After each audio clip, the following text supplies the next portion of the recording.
Sino ang naging nanay mo when you grew up? Nung bata po ako, naalala ko ng kasama ko lang po tatay ko. Your Honor, Yes. I'm the president of TOMI. You took, Hindi, sorry. it took you 2 minutes. Hindi, dami kasi to. Ano yun? Nahilo lang po ako. Ang father mo, Chinese. Opo. Yung sister mo, di Chinese. Nung nagpakasal po siya, naging Pilipino po siya kasi nagpakasal siya sa Pilipino. We have a new constitution in 1987. Wala namang binabanggit sa ating constitution, magiging citizen ka if you're a foreigner kung magiging asawa mo ay Pilipino. Hindi ko alam kung bakit hindi mo alam yung ikaw ang presidente, hindi mo alam na yung mother mo is incorporator, at tapos hindi mo kilala si Eddie Yang, samantalang 2017 pa lang, magkasama na kayong incorporator. There are some sort of lying already dito, Mr. Chairman. Your name is Henry Bigay. Yes, Your Honor. And sometimes you're also called Henry Yang. Yes, Is Your that Honor. correct? Yes, Your Honor. Why is that so? Because I followed my mother's surname. Ang mother mo ay Bigay ang apelyido. Yes, my no? biological mother is Bigay po. And in your letter, you said, may I state for the record that I am a Filipino citizen, having been born of Filipino mother by the name of Maria Luisa Bigay, correct? Yes. Out of wedlock on January 15, 1992.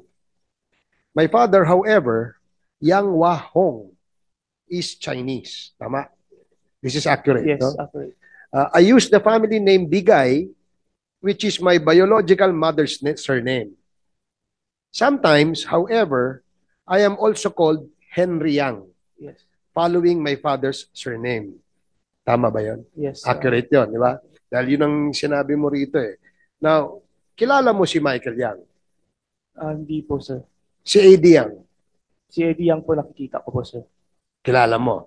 Not really close na kilala. What is your relationship with Eddie Yang? He's incorporator of one of our company, but he knew my father through our family association, the Yang Association. And then Eddie Yang approached my father to propose a business. So Okay. that's why we knew Eddie Yang. So, ang inyong relationship with Eddie Yang is just business, purely business. Opo. Okay. Would you know kung anong negosyo ni Mr. Eddie Yang other than yung partnership nyo? Hindi po namin po alam. Pero alam mo ba na meron siyang mga ibang kumpanya rito? Hindi rin po namin alam. Alam mo ba na meron siyang mga properties na binili? Wala rin po akong alam. Hindi mo rin alam. Okay. If I may ask, si Mr. Willie Ong, kilala mo? Hindi po, sir. Si Elaine Chua, kilala mo? Hindi po. Michelle C. Hindi po. Jack T. Yang. Hindi po. Si Jack Yang, kapatid ba ni Eddie Yang? Hindi ko po alam, sir. Hindi mo alam. Have you spoken to Mr. Eddie Yang face to face? Eddie Yang po, yes po. How many times? More than 10 siguro po. More than 10. Is he in the country? I don't know po. When was the last time you spoke to him? Last year, if I knew. Last year? Anong buwan? Early last year po, hindi ko na rin po maalala eh. Pero before we do see each other kasi sa mga gatherings, associations.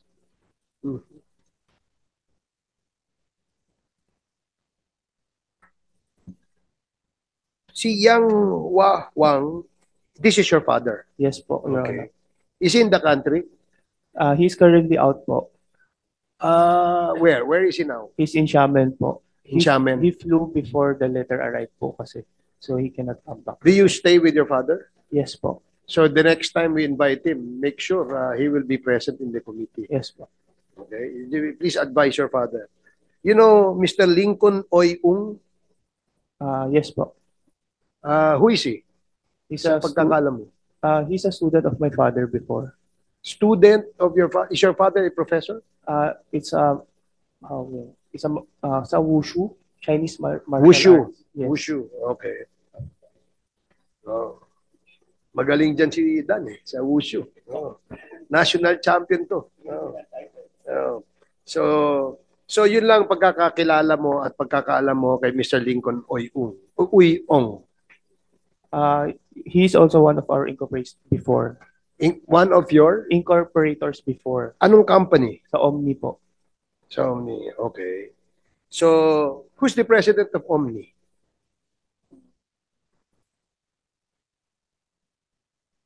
Can I check my record? Sige, please.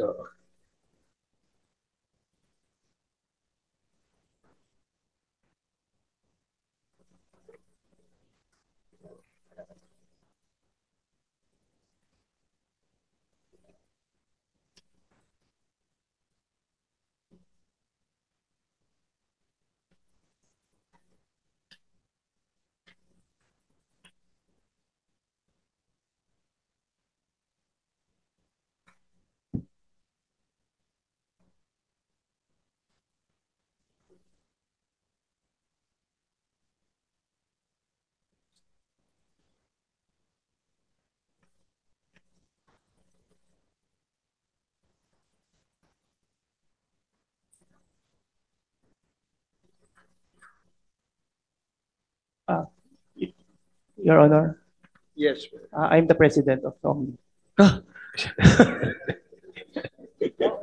You took, Hindi, sorry. it took you 2 minutes. Hindi, dami kasi po. Ano yun? Nahilo lang po ako, Your Honor. I'm sorry? Nahilo lang po ako, Your Nahilo Honor. ka lang. Gusto ko lang sigurado tama yung masasabi ko kasi naka-under oath po kasi ako eh. Ilan ba Mahirap yan? na magkamali. Mr. Chair. Sige. Yes, Congressman Fernandez. Ilan ba ang ilang kumpanya ba ang hawak ng pamilya niyo? Ilang companies? Madami-dami rin po. Hindi, ilan nga? So I know you're ready kasi nga we have given you the chance, no? Hindi kayo matindong last hearing. So the reason you're here because we have issued also a subpoena na ba tayo? Focus order pa sa kanya. Subpoena lang, di ba? And that's the reason why you were here. So kailangan handa ka sa mga itatanong namin. So ilan ang korporasyon ninyo? Your Honor, I really need to check kung ilan. Estimate I can give. Ilan na estimate? Pito po. 7. At sa 7 yon, ilan ang presidente ka? I can also estimate lang din po kasi hindi ko pa hawak. Presidente ng korporasyon ang pinag-uusapan natin dito, Henry. Ang pinag-uusapan natin dito, ilan sa 7 yan na presidente ka? Yan naman tanong, napakasimple nun, Henry. Ako, pag may-ari ako ng kumpanya, alam ko na ako may-ari ng kumpanya. Hindi ko iisipin. Ha? Right away, sasabihin ko, ako presidente ng kumpanyang yan. Especially that this company is so big, ha? Ang Omni, malaki yan eh, di ba? So, hindi mo alam na ikaw ang presidente ng Omni? After 2 minutes, na-realize mo, ikaw pala. Sir, yung Omni na company po ay ginagamit lang po namin sa online po. Dahil po... It doesn't make sense eh, Henry. Even if it is being used for any purpose, but you are the president, you must know that you are the president. Hindi mo nagagamitan... Henry, you are a degree holder, a Master of International Marketing from the Holt International Business School, and you are a graduate of Bachelor of Science in Business Administration in College of St. Benil. Now, hindi mo alam na ikaw ang may-ari ng korporasyon, nag-iisip ka pa, at sa 7 ito na korporasyon na sinasabi mo, hindi mo alam kung ilan ang presidente ka, I will tell you. Ikaw ang presidente ngayon ng Yatay Industrial Park. Opo, alam ko po. Di ba? Mas alam ko sa iyo na ikaw ang presidente ng Yatay kaysa alam mo na ikaw ang presidente. Hindi. Opo. Henry, again, gusto namin malaman dito yung katotohanan. We don't want to put you in any trouble. But your degree of being a Bachelor of Science in Business Administration, major in Export Management, nagdududa ako kung totoo tong ano mo. Nagdududa ako kung totoo tong degree mo. At master ka ng International Marketing from Holt International Business School. Saan to? Sa San Francisco po. San Francisco. Henry, hindi simple ang pinag-aralan mo. And I know you can answer truly. Father ko po kasi nagpo-posisyon sa amin kung ano yung posisyon namin sa kumpanya po. So minsan nahihilo na rin po ako kung ano po yung posisyon ko bawat kumpanya. Yun lang po. Ang mother mo ba is si Maria Luisa Bigay? Siya po yung birth mom ko. Taga saan ang mother mo, Henry? Taga saan ang mother mo? Based on my birth certificate po, taga Manila po siya. Hindi ko po siya nakita nung bata po. Hindi mo alam kung saan ang pinanganak ang nanay mo. Sa Manila po. Saan sa Manila siya pinanganak? Santa Cruz po siguro. Ilang Saan- taon na ang nanay mo? Hindi, Hindi mo alam kung ilang taon ang nanay mo. Buhay pa ba ang nanay mo? yung birth mom ko po, hindi ko po kilala. At saka hindi ko po alam kung ilang taon na siya. Yung birth birth mom. mom mo, hindi mo siya Nakita. Hindi ko siya nakita. Hiwalay po sila ng tatay ko po. Hindi po sila kasal. If I So, may interject, PSA, can if I may interject before we proceed Okay, sige, go with ahead. the PSA. So, sundan ko lang yung tanong ni Congressman Dan Fernandez. Since birth, nung pinanganak ka, hindi na kayo nagkita ng mother mo. Hindi po. Tatay ko lang po kasama ko. Ano, no? Hindi po. Pero dito sa Yatay International, incorporator siya. Mother mo to si Maria Luisa S. Bigay, di ba? Di ba? Hindi po siya pinakilala sa akin as mother since bata. So hindi ko rin po alam kung sino yung Pero ito ito sa records ng Yatay International, ang mga incorporators dyan, Jonathan Carlos, kilala mo yan. sorry po mga incorporators po, hindi ko po kilala since bata pa po ako noon. Bakit ganun? Bakit ganun? Di ba nga kasama mo sa yung Hindi, incorporator yung mo? mga member po ngayon, kilala ko po. Pero yung tinayo po siya noong 1996, hindi ko po siya kilala. Mr. Chairman, I think we have to find out yung Maria Luisa Bigay, no? Can you kindly give us the update of this personality, yung Maria Luisa Bigay? Because incorporator siya, pero sinasabi ni Mr. Henry Bigay, hindi niya na-meet yung kanyang nanay. So hindi niya nakita yung kanyang nanay. Pero dito sa Yatay International, makikita mo, incorporator siya at si Henry Bigay is board of director. So hindi kayo nakita ng nanay mo dito sa mga meeting niyo sa Yatay International? Nung naging board of director po ako, nasa around 2018 na po ata yun. 1996. Ikaw ba late registration bang? Based on my birth certificate, mga 3 months late siya from my birth. Can you kindly give us the information about the late registration nung ni Henry Bigay, no? Saan ka nag-preschool? Saan ka nag-elementary? Sa Chiang Kai-shek College po. Saan yun? Sa may Tondo. Sa Sa Tondo po. doon ka rin nag-high school? Doon ako po nagtapos ng high school. Saka elementary? Opo. Kinder to high school. Doon po ako And then nagpunta ka ng Lasal? Opo, sa Binilde po. And then saka ka nagpunta ng Halt International. sa Holt International. Can you kindly submit the documents pertaining to your... I hope you don't mind, no? If ever that we ask for the Sure, documents it's coming from this opo. school I can give it to you po. I have prepared. para mabalanse lang po natin dun sa ano. Kasi medyo nagulat naman ako dun sa issue ng about nung sa mother mo, no? But anyway, were you born in a hospital or Yes, in a Chinese Chinese General hospital. Hospital. Yeah, Chinese General Hospital. can we also furnish this committee ng documents coming from Chinese General Hospital, please? Will request from the hospital. Okay. po. May tanong ako sa iyo, Mr. Henry Bigay. Because ang sinasabi mo dito sa opening statement mo, nabasa ko na kasi yung opening statement mo. You were telling us that ang may kilala kay A.D. Yang ay yung tatay mo si Yang Hua Hong. Is this Opo. correct? Opo. At kung magkakilala sila, according sa letter mo dito, ang father mo ang talagang in charge doon sa raising funds and talking to the potential investors for this project. Opo. At ang project na yon ay yung Yatay Industrial Park Incorporated. Magkano ang puhunan dito sa pagtatayo ng Yatay Industrial Park Incorporated? 30 million po. 30 million. At lahat to sinagot ng tatay mo. Sa pagkaalam ko po. Pagkaalam mo, you are now the president of this corporation. I was just president last year po. So when it was started, I'm not sure ano yung napag-usapan nila. May master degree ka, Henry. You should know all about this. Ako, pag naging presidente ako ng isang korporasyon, aalamin ko lahat ng detalye niyan, kung kanino nanggaling ang pera. Di ba? And During that time, that si Eddie Yang ang presidente, he was given 20%.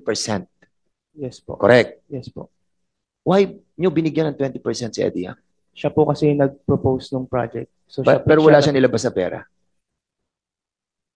Yan hindi ko po alam sa usapan. Your father is so generous that he was given 20% of the share of the whole of the investment. Question lang, Henry. Yung sister mo, also, at saka ikaw, isang mother lang. Hindi po. So, Same iba father yung, po kami. iba yung mother ng sister mo. Yes po. So, half sister mo siya. Opo. Okay. Can we ask for a copy of the birth certificate of Maria Luisa Bigay? May the committee, anong pangalan ng mother ng sister mo? Si Lulu Chua po. So incorporator din yun. Teka, galing ng daddy mo Teka. Hindi. Elaine Chua? Hindi. Ah, Lulu Chua. If Lulu Chua. Yung familiar ka dun sa sa binili niyong property sa Mexico, Pampanga? hindi po, sir. Pero you know that there was a property that was purchased by your company in Mexico, Pampanga. Yes po. You don't know where, alam mo lang ay Mexico, Pampanga. Opo, alam ko lang sa Google Map po.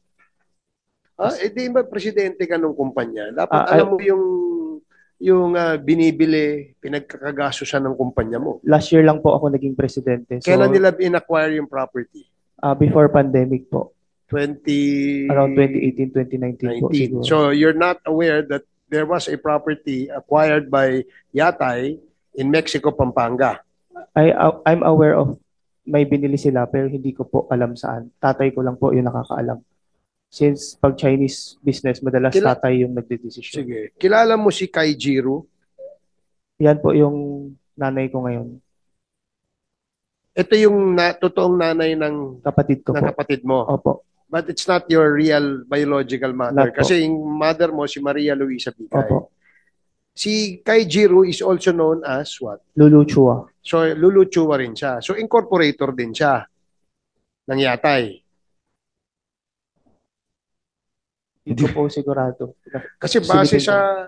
Kasi yung Kai Jiru, I think director siya now kasi yung nahihilo kami minsan dun sa chart, minsan incorporator, minsan the updated director yung nakalagay. ikaw bilang presidente ng Yatay International.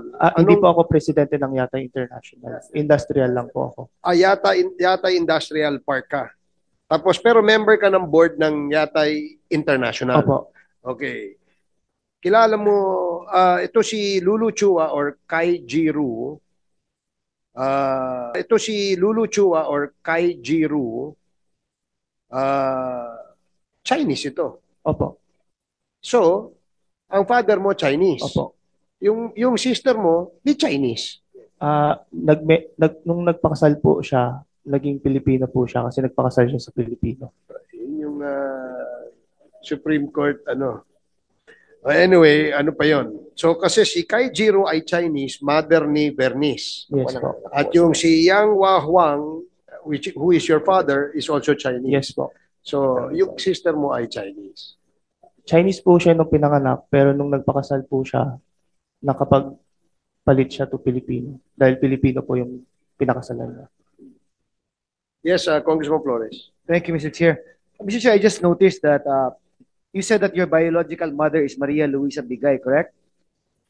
Opo. And Maria Luisa Bigay is an incorporator of Yatay International together with Kai Jiru. Ito yung nanay din ng mga kapatid mo. I'm not sure about that. Anyway, Minsan naghahalo po kasi yung chart. So I'm looking at Yatay International. No? It says here that the incorporators were Jonathan D. Carlos. You know him? Alam mo? Hindi. Okay, si Maria Luisa Bigay, si Jocelyn Ting, si Yang Hua Huang, at si Kai Jiru. And you just testified earlier that Kai Jiru is the mother of your sister and that your mother is Maria Luisa Bigay. So I'm just kind of surprised na both mothers of different siblings siguro were incorporators of the same corporation Based of the document. based on the documents. Now, yata yung industrial park also lists a Kai Jinan. Who is this Kai Jinan? Hindi ko po kilala. Hindi mo kilala.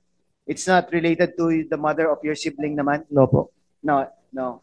Okay. Now, you testified that in your letter you said that Maria Luisa Bigay is your biological mother, and she gave birth to you in 1992, but that you were registered 3 months after your birth, so late registration din. Opo. Okay. Your mother and your father were never married, correct? Yes po. Hindi. So you grew up with whom as a mother? Sino ang naging nanay mo when you grew up? Nung bata po ako, naalala ko kasama ko lang po tatay ko. Ano na? Tatay ko lang po kasama. Tatay mo lang. Okay, when did your father get married to Kai Jiru? 96 po. 96. So prior to that, no one was like living with you, acting as your mother. Sino na palaki sa'yo Tatay during ko po. those times? Sa pagkaalala ko po, tatay Sa ko po. pagkaalala mo, tatay mo.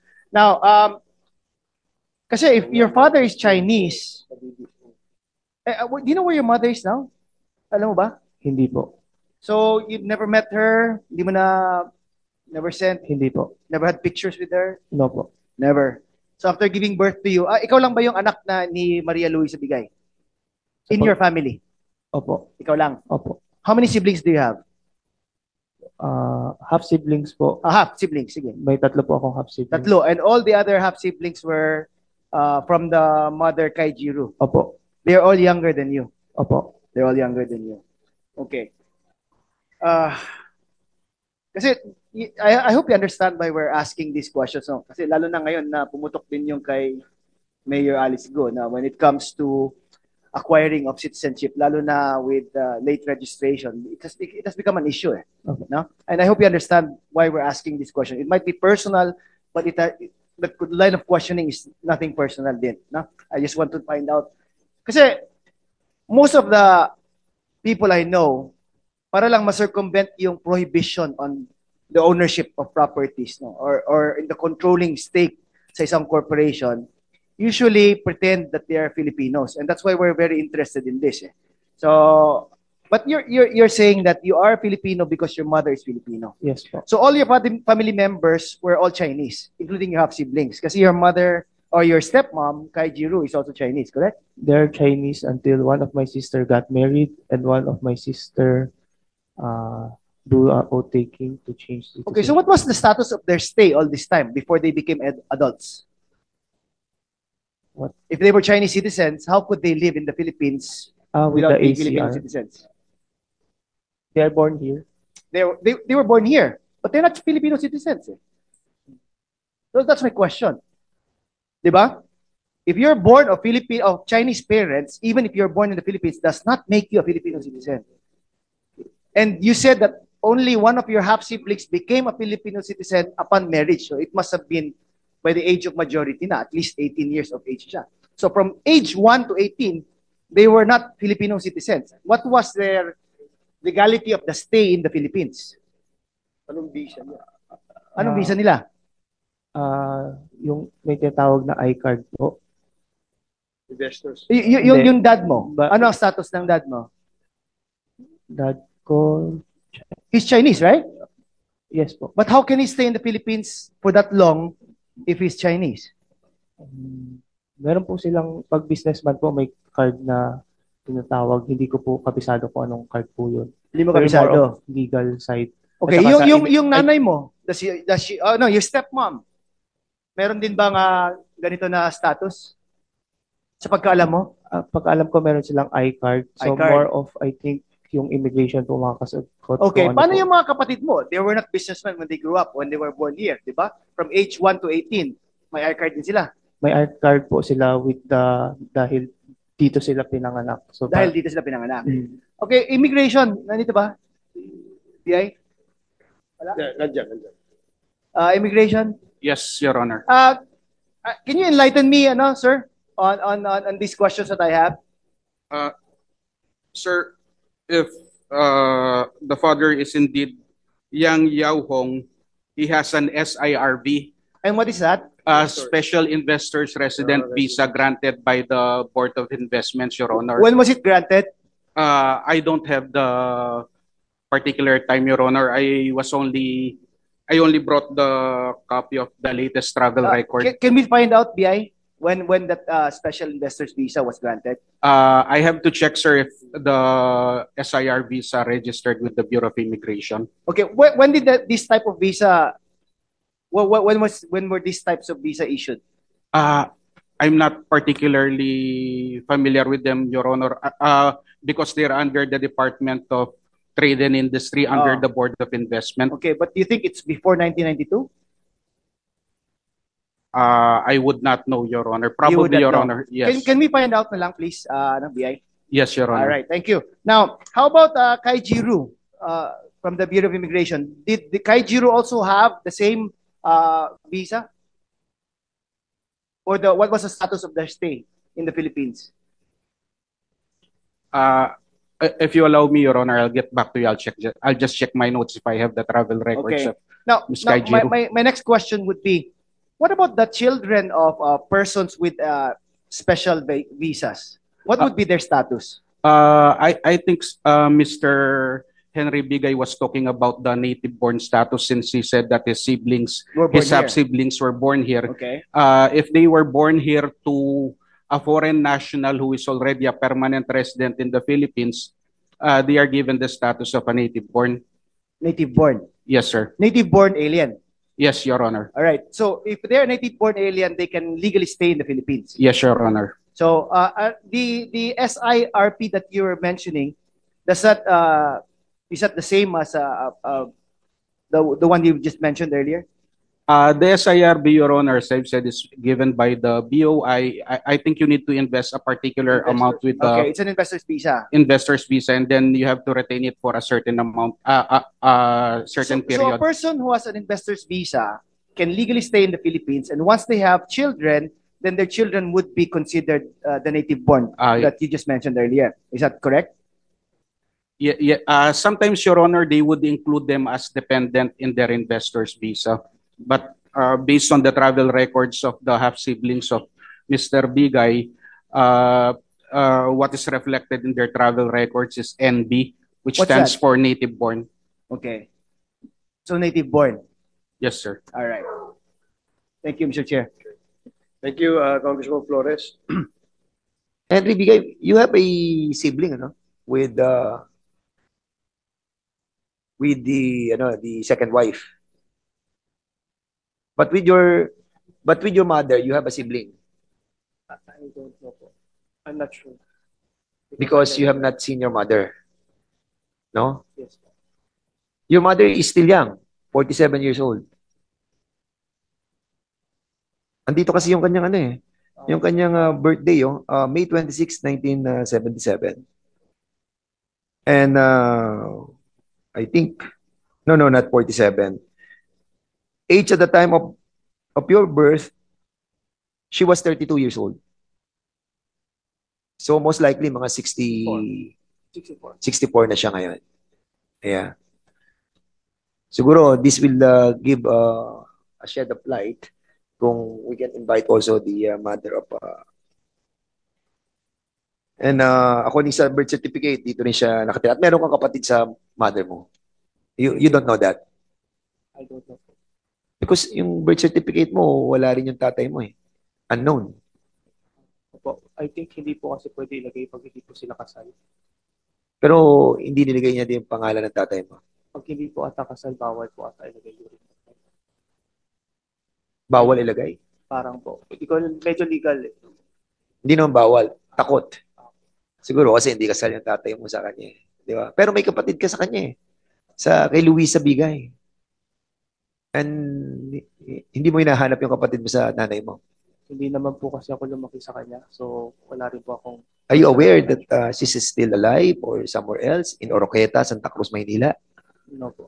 Hindi mo siya ba hinahanap doon sa address ng 2216 Oroqueta, Santa Cruz, Manila? Malapit ka ba sa Oroqueta? Or you're not living in the area of Ermita anymore? Hindi na po ako nakatira sa area. Okay. I just wanted you to know that this is the address of your mother. Thank you po. And you have a brother sa kanya. Okay? Thank you po. Sige, Mr. Chair. Thank you po. Sinabi po nyo kanina na kapatid ninyo yung bumili ng share ni Eddie Tiang in July 4 of 2023, Transferred po. si Bernice. Opo. And ang parents po niya, puro Chinese. Opo. And therefore, Chinese siya. Nung time na binili po niya yung nakuha niya po yung share, hindi na po siya Chinese nun. When did she get married to a Filipino?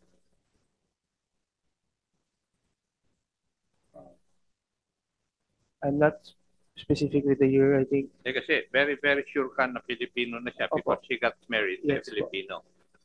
When did she get married to a Filipino? I think year 2021 po or 2022. I think nag-submit yung lawyer namin ng document about that last time. Mas bata ba siya kaysa sa'yo? Opo. So, 2021, pwedeng pinakasal siya. DOJ, would you agree na dapat Filipino citizen yung pinag-uusapan namin na tao?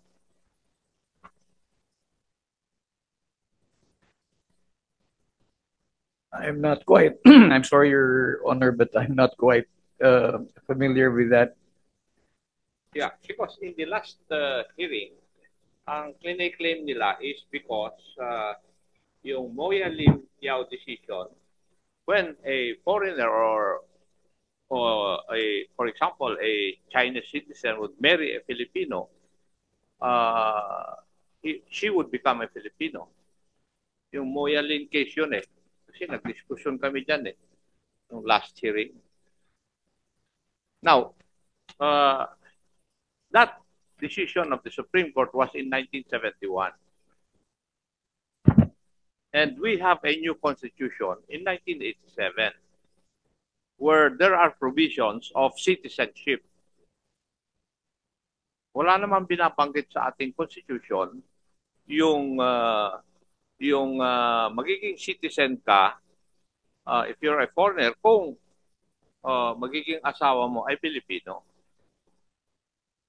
And yet, I think BI is still implementing this. May no, bakit ganon?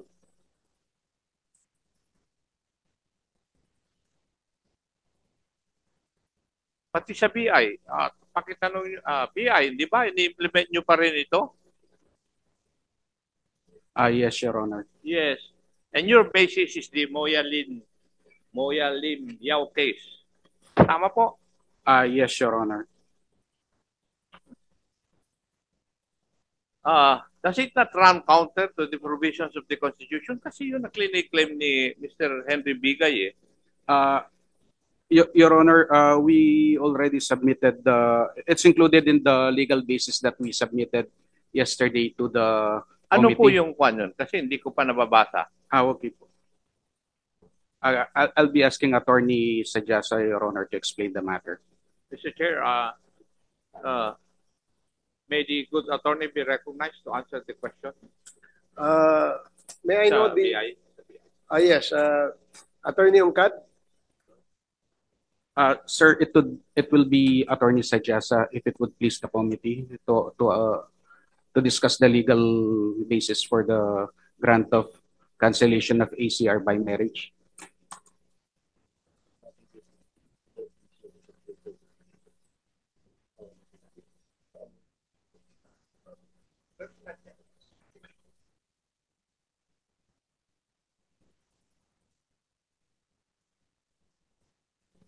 Good afternoon, Your Honor.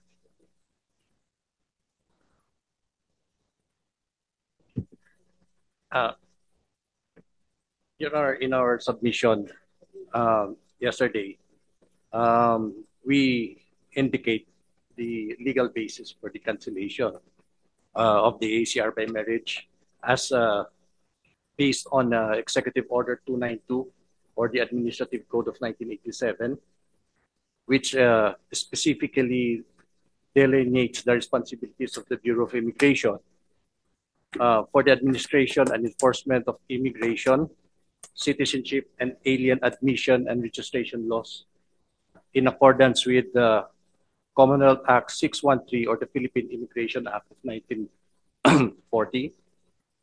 Number two legal base, Your Honor, is the cancellation of alien certificates of registration pursuant to Commonwealth Act number 473 or our revised naturalization law, Your Honor. Section 15, which provides that an alien woman who is married to a Filipino shall be deemed as a Filipino citizen, Your Honor. And this is supported by DOJ Opinion Number 38, Series of 1958, and the cases decided by the Supreme Court in Moya Lim Yao versus Commissioner of Immigration in 1971, Your Honor, and the case of Felisa Lee versus Commissioner of Immigration, Your Honor. And another basis is that provided under the Philippine Immigration Act, Section 42, which imposes the payment of fees for the cancellation of alien registration documents based on this by marriage, Your Honor. Would you agree, DOJ?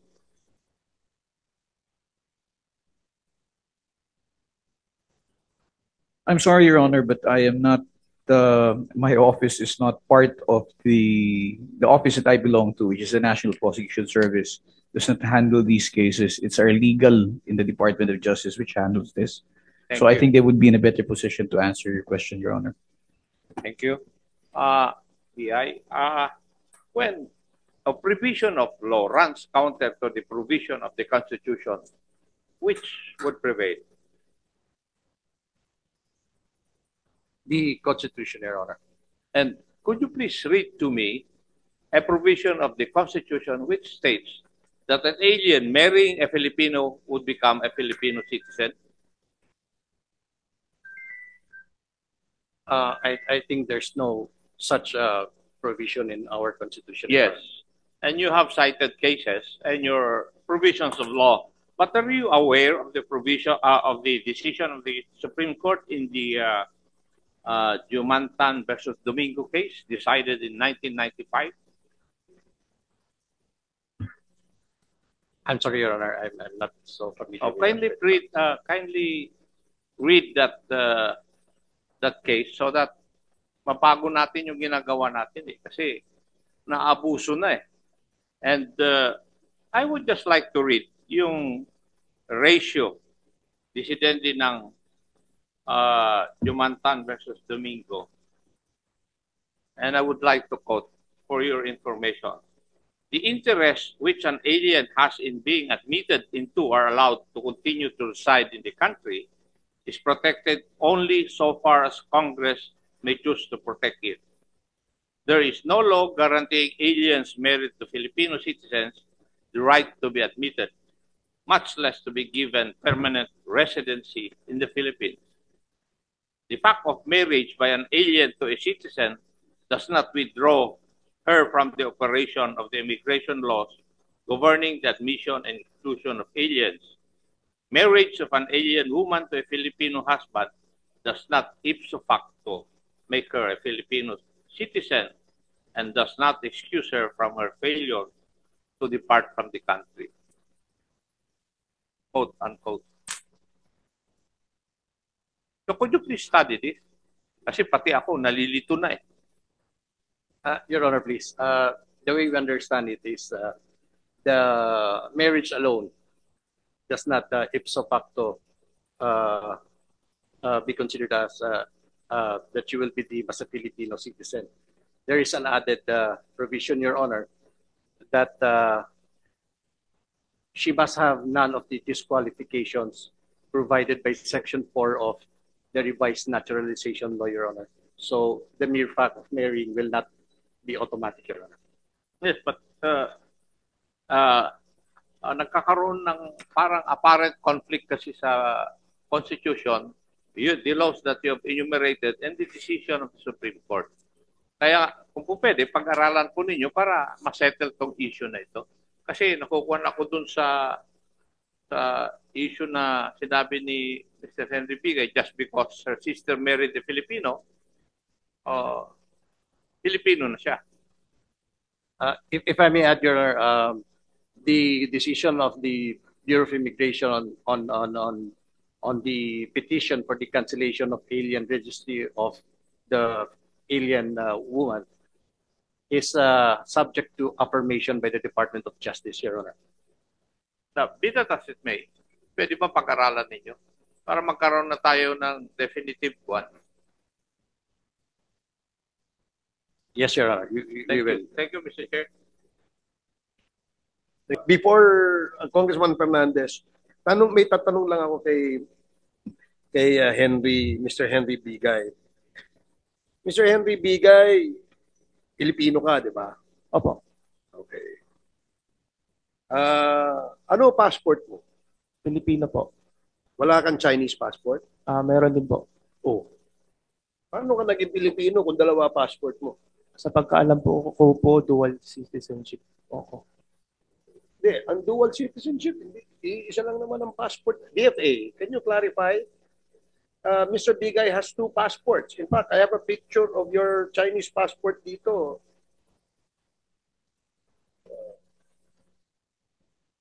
Pwede pag i-flash niya yan? Dito siya, no? Cheska, paki-flash nyo nga yung picture niyan. Confirm lang natin. Kamukha mo ano eh. Oh. January 15, 1992 ka pinanganak. Tama? Oo, January 15. Oh. Bakit dalawa passport mo? Kailangan mo ba ng dalawang passport? Sa pagkaalam ko po, nung bata ako, kinuha ako ng tatay ko ng passport para makatravel po ng China. Dahil Are you telling us that you cannot go to China with Filipino passport? mag-iba po kasi apelido namin ng tatay ko. Can you confirm that he has 2 passports? Based on our record, Mr. Chair, he was issued a Philippine passport. I think in subsequent hearings, we were showed in previous hearings we were showed a copy of the Chinese passport of Mr. Bigay. Mr. Chair. So, can a Filipino citizen own 2 passports, one Chinese and one Filipino passport? As far as we are aware, Mr. Chair, that is not possible unless the Filipino is a dual citizen by birth, which happens in certain cases, Mr. Chair. Like for example, for Filipinos with Filipino parent or an American parent, and when they were born, they both had the Filipino and American parent, Mr. Chair. Then they are considered dual by birth, Mr. Chair. In which case they are both Filipino and American at the same time. But if subsequently, Mr. Chair, for example, a Filipino born of both Filipino parents and subsequently reacquires another citizenship, then that Filipino loses the Filipino citizenship and won't be entitled to a passport until that Filipino reacquires through RA 9225 or the Citizenship Retention or Reacquisition Act, Mr. Chair. So in this case, I think it's important for to know how Mr. Bigay, Mr. Chair, for example, attained his or gained his Chinese citizenship. Mr. Chairman, Yeah. if I may lang, briefly. Kasi in relation, related yes, to in the relation. passport. Okay. Because, yes. Mr. Chairman, if you will notice, no, the birth certificate that was submitted to us nung kay Henry Bigay, as a matter of fact, hindi ka talaga makakapag-secure ng Chinese passport because dito sa name ng father mo, unknown. So how can you secure a Chinese passport if your life certificate is unknown yung father niya? So paano ka nakakuha ng Chinese passport? Sa pagkaalam ko po, niregister siguro po ako ng tatay ko na anak niya sa China, kaya po ako nagkaroon ng Chinese passport. Anong ipilido mo sa Chinese passport? Yang po. Yang. Okay, Mr. Chair. Thank you. Congressman Flores? Thank you, Mr. Chair. Do you use your Chinese passport when you travel, Mr. Bigay? Yes, I do. Only to China po.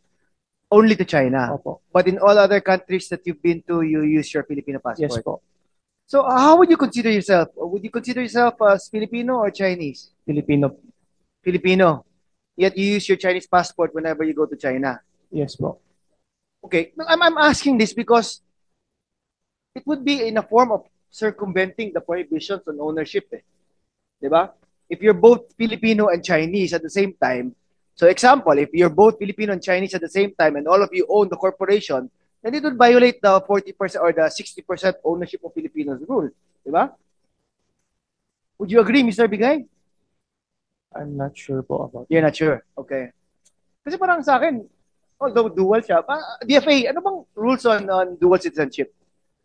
The Philippines allow dual citizenship, sir, but it also depends on the other country, if the other country allows dual citizenship. Okay, does Because China allow dual as far as citizenship? we know, Mr. Chair, China don't. does not allow a dual citizenship. The Chinese passport, if they are not allowing dual citizenship. Henry Bigay. Anong, if I may, would you know kung anong requirements the Chinese government would ask from you if you're applying for a Chinese passport?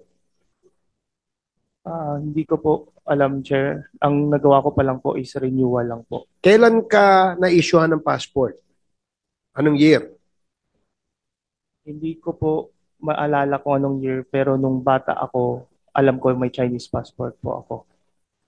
At sabi mo, nag-renew ka recently. Last year lang po. Last year ka nag-renew. Na-renew mo yung Chinese passport mo. So, DFA, di ba, when you would like to apply for a passport, the first document that they would ask is birth certificate. So, in that case, dahil nabigyan siya ng Chinese passport, edi ang citizenship mo ay Chinese. Kasi nabigyan ka ng Chinese passport eh. Hindi ko po alam. Ang alam ko lang po is dad ko yung nag-apply sa akin. At Sa China ba, pwede kang applyan ng father mo? Ng passport? possible po. Hindi ko kasi po alam yung sagot eh. So most probably opo. Kaya po ako nakakuha. Immigration, yes please. Your Honor, according to the records of the Bureau of Immigration, Mr. Henry Kayang started using his Chinese passport way back. His first use of the Chinese passport was in March 25, 2004. And as far as we are concerned, he is still registered. Again, he is still registered as a native born with the Bureau of Immigration. Oh, native born siya. What is native born? Native born is eligible to apply for a passport, Filipino passport. If you're native born, sir, you still have to undergo a naturalization or any other process before you can apply for a Philippine passport. Hindi siya Pilipino. So he's not a Filipino? Sa record po namin, sir, native born yung nakasulat, and then active pa po yung record, hindi na-cancel. Kapag po nag-apply ka ng naturalization, be it administrative or through the regional trial court, they usually cancel the registration For sure. once it is granted, Your Honor. For sure, Mr. Henry Bigay did not apply for naturalization. He bases being a Filipino on the birth certificate, having a Filipino mother. So, doon siya naging Filipino. But, unfortunately, yung sinasabi mo applies that he is not a Filipino. Your Honor, kahit na po Filipino yung mother niya, Chinese yung father, kailangan pa po niyang dumaan ng recognition para makilala siya bilang Filipino. As things stand now, valid pa po yung record. And that's the reason why in this birth certificate, the name of the father was na nilagay nila is unknown. I haven't seen the birth certificate, Your It's Honor. here. And dito po, nakalagay, unknown yung father.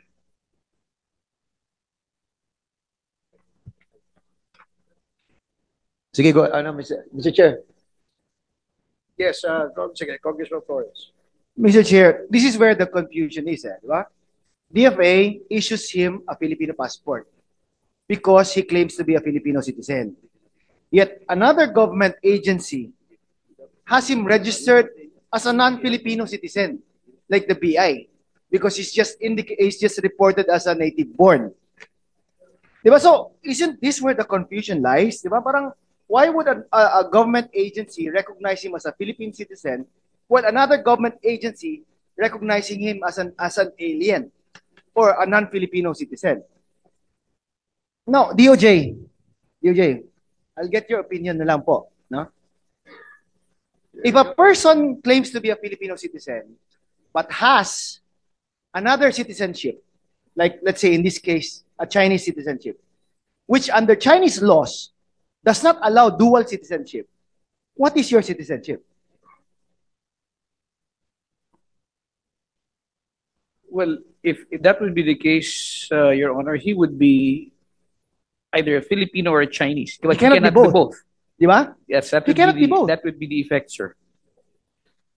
Unless he apply for, DOJ, unless he applies for naturalization.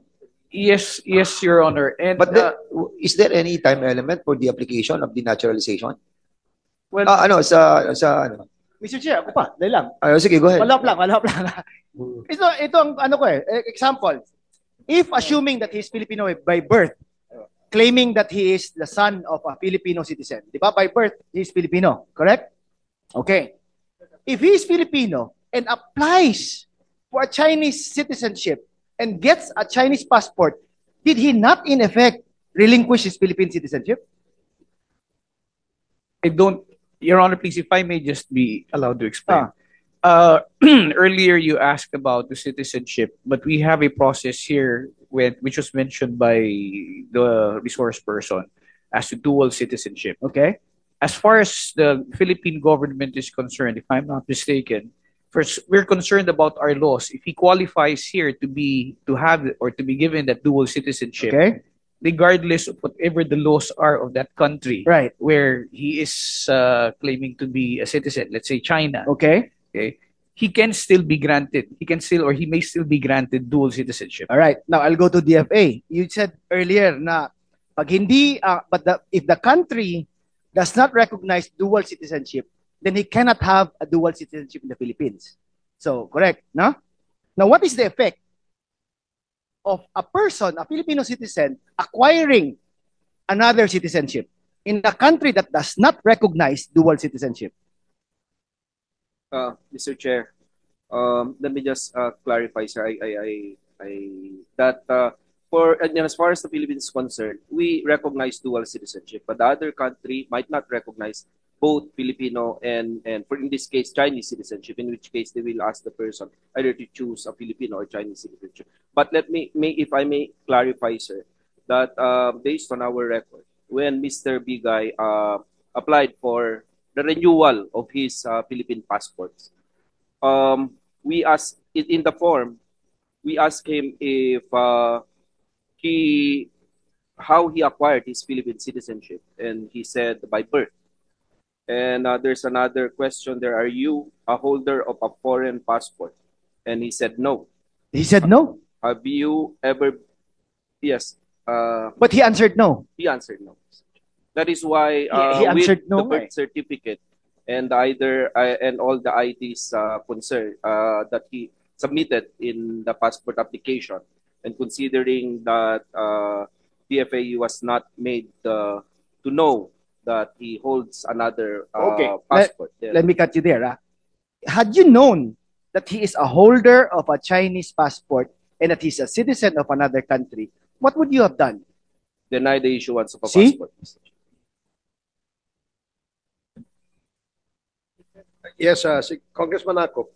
Thank you, DFA, saka BI. When Mr. Bigay was born, what was his citizenship?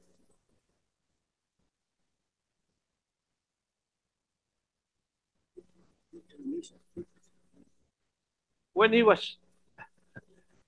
Mr. Bigay was born, what was his citizenship pursuant to our laws?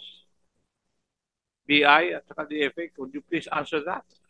He's Chinese, Your Honor.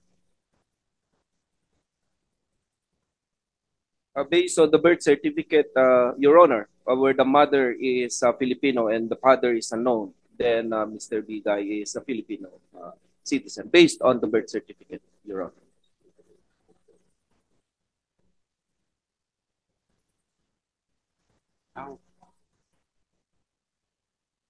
Sabi nun. Mr. Chair, it's the Philippine Constitution, Your Honor, the 1987 Constitution. And may I know the specific provision of that constitution? It's on the provision on citizenship, Your Honor, wherein it describes who. I have here in front of me Section 1 of Article 4 of citizenship. And I think the applicable provision is those born before January 17, 1973. So there's a timeline. Those born before January 17, 1973 of Filipino mothers who elect Philippine citizenship upon reaching the age of majority. Now, in the case of Mr. Bigay, he was born 1992 and therefore this provision of the Constitution is not applicable. So ano ang basis natin ngayon? Bakit Filipino siya?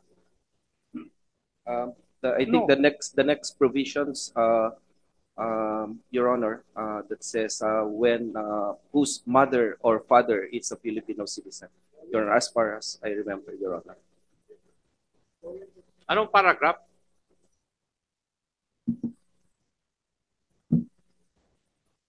Those whose fathers or mothers are citizens of the Philippines. Pero bakit sinasabi ngayon ng Kwan na Chinese siya? Ng BI. Sir. You're both government agencies. Mr. Chair, just to clarify matters.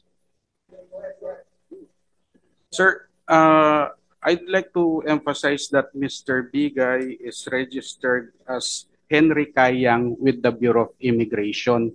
So it's not an automatic process by which if a foreign national born in the Philippines is automatically included and registered with the Bureau. This means that somebody registered him with the Bureau of Immigration after he was born. And then based on our record, Your Honor, he only started using his Philippine passport on March 5, 2024.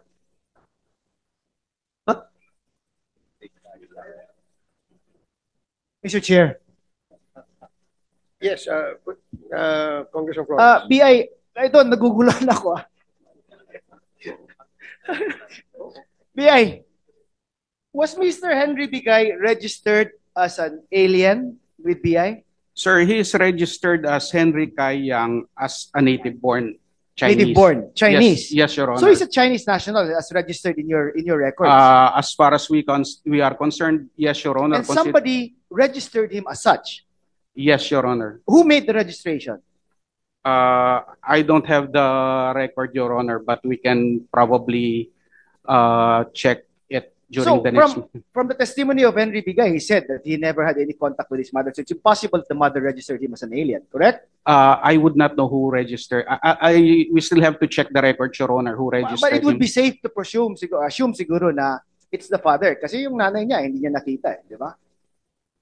You can say that, Your Honor. Yes. So if the father is a Chinese national, registers the son as a Chinese national, how can he be a Filipino citizen? By the Constitution. So you treat yourself as a Chinese citizen in one government agency and treat yourself as a Filipino citizen in another government agency. Yeah. Oh, no. DFA. Ito, sa renewal ng passport niya. You said that in the question, whether or not he holds another passport, he answered in the negative, correct? That's correct, Your Is that application under oath? Yes, Your Honor. What would the impact, what would the effect be on a person who falsely claims to be one? This would be a violation of the Passport Act, Your Honor, unless there's a reasonable justification for this. But these warrants, Your Honor, investigation, and we are conducting the investigation. You're conducting the investigation. How many Yes. times has he renewed his Philippine passport? 3 times. Your Three Honor. times. And in all the times that he renewed his passport, did he answer in the negative? When asked with the same question, whether or not he possessed another passport. I only have before me, Your Honor, the latest. Can we find out in this previous application? We will, Your Honor.